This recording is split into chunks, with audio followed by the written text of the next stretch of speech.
क्या आपको पता है कि फ्री फायर एक्चुअली में क्यों बैन हुआ है अचानक से? व्हाट्स द एक्चुअल रीजन, सही वजह क्या है जिसके चलते ये हाहाकार अचानक से हो गया?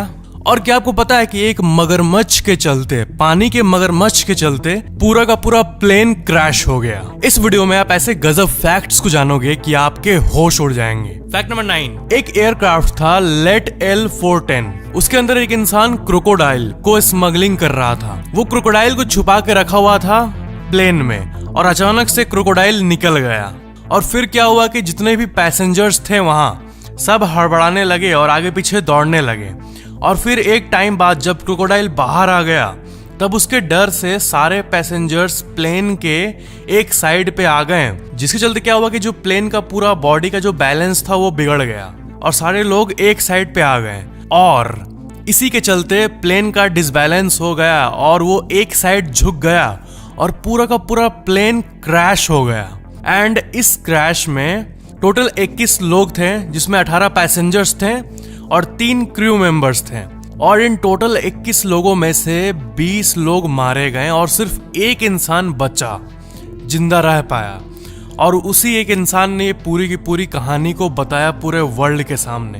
तो ये था हिस्ट्री के सबसे अजीब इवेंट्स में से एक। Fact number 8, Chichen Itza.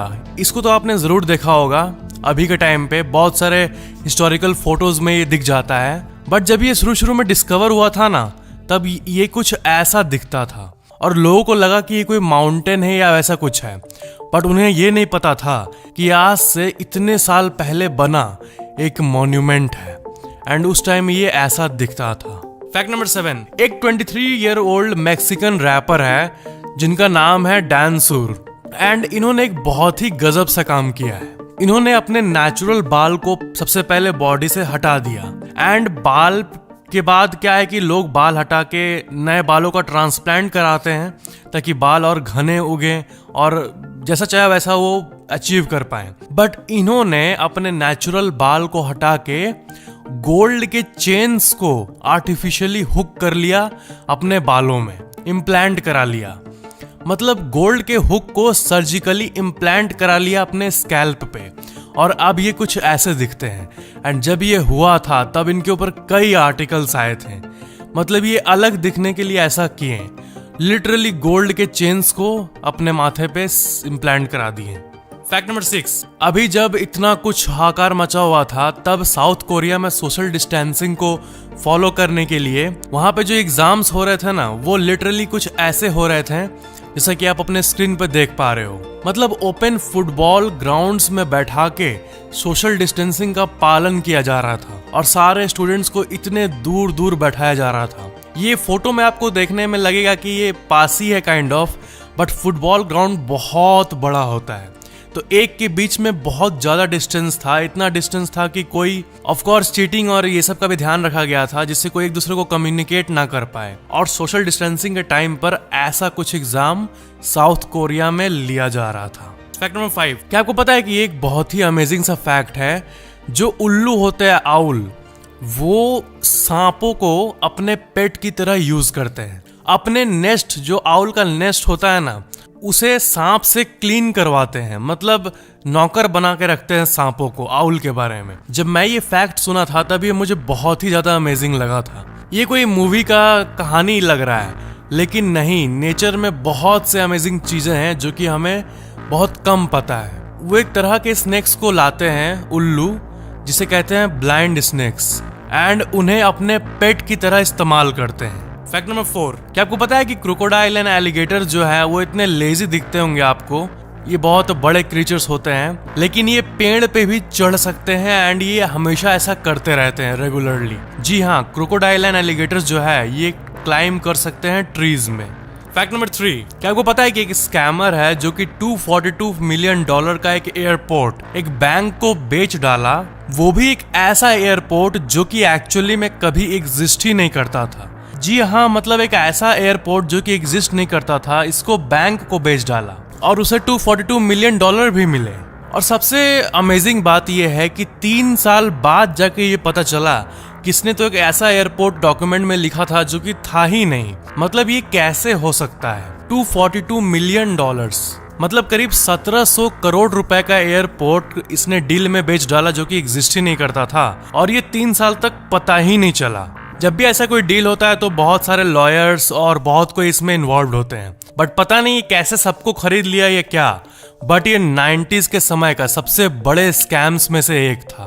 Fact number 2, साल 1987 में एक इंसान ने unlimited first class American airlines का टिकट खरीद लिया $2.5 लाख में।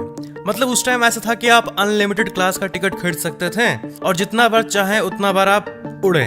बट उसने ऐसी आदत बना ली कि वो एक सैंडविच खाने के लिए दूसरे जगह चल जाता था या फिर बेसबॉल गेम देखने दूसरे जगह चल जाता था फ्लाइट से। एंड इसी के चलते वो टोटल 10,000 बार उड़ा और जिसका टोटल कॉस्ट पड़ा $21 मिलियन। मतलब 1.5 करोड़ के टिकट पे उसने 150 करोड़ का फायदा लिया। एंड इसी के चलते एयरलाइन कंपनी ने साल 2008 में उसके टिकट को टर्मिनेट कर डाला। वो फर्स्ट क्लास था, फर्स्ट क्लास का टिकट, अनलिमिटेड वाला टिकट। दैट्स गजब। और इसलिए ऐसा अब कम ही होता है कि कोई एयरलाइन कंपनी लाइफ टाइम का अनलिमिटेड टिकट पैकेज दे, क्योंकि लोग इसको एकदम हद यूज करने लगते हैं इसीलिए।